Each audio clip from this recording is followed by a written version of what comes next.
Trending today, November 17th, is Prematurity Awareness Day all across the world. So you might see it on Facebook, you might see it on Twitter. In fact, Pampers is donating $1 to the March of Dimes for every picture of a baby, whether it's a tweet or not. And you have to hashtag it, and what the hashtag is. Good for you. I'll tweet it out though, because I plan to do it. So we were going to talk Any about baby, doesn't have to be premature preemie. birth. It doesn't necessarily say so. But premature birth is defined as any child born before 37 weeks gestation. It is the #1 killer of babies in the United States and the leading cause of death for children under the age of 5 all around the world. Babies who do survive an early birth often face serious and lifelong health problems, including breathing problems, jaundice, vision loss, cerebral palsy, and intellectual delays, just to name a few. There's a familiar face to you, possibly. I don't know who that is. My daughter, Claire, was born at 29.5 weeks back in 2013, so that was the first time I ever held her. And let me tell you, this is one of those things where as a dad and as a husband, I felt guilt that I was the first to hold my child because we were in St. Louis, my wife was still in Quincy. But what an awesome feeling that I got to be the first to hold her, because that doesn't happen. Normally they're born, they're placed right to the mom. So that was a very, a whole mix of emotions being in the NICU. I wrote a blog about this today, and you can find it at Chatterbox on Tumblr. I also shared it on my social platforms, so you can read it. It's kind of what an experience is like in a NICU.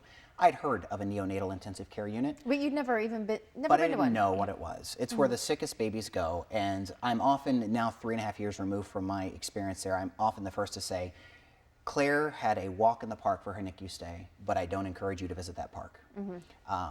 She is fine. She still has vision appointments and stuff, just like we talked about, all the issues they can face, but for all practical purposes, you would not know she was born at such an early age. There were kids there are kids there now much, much sicker than she was or ever was. She never had to have surgery. She didn't have to have any kind of procedure at all. She was intubated because one of the things that happens late in a pregnancy is the development of lungs. I didn't realize this. The lungs and the liver Is that one of the last two things things to develop? go. So they can give a steroid that helps the lung develop beforehand, but we had to do this so quickly. And just to give you an example, my wife is at a routine doctor's appointment at 9 a.m. Here in town at Quincy Medical Group. Claire was born at 9:52 at Blessing Hospital. That included an ambulance ride. It happened very, very fast. Now, when you got that call, we were talking about this during break, you had no idea that this was going to happen that day. This was a routine appointment. I had gone to every single appointment, and this one had to be rescheduled from a Monday. The only one you didn't My go wife to. and I talked, and we're like, it's routine. There's no need for me to go.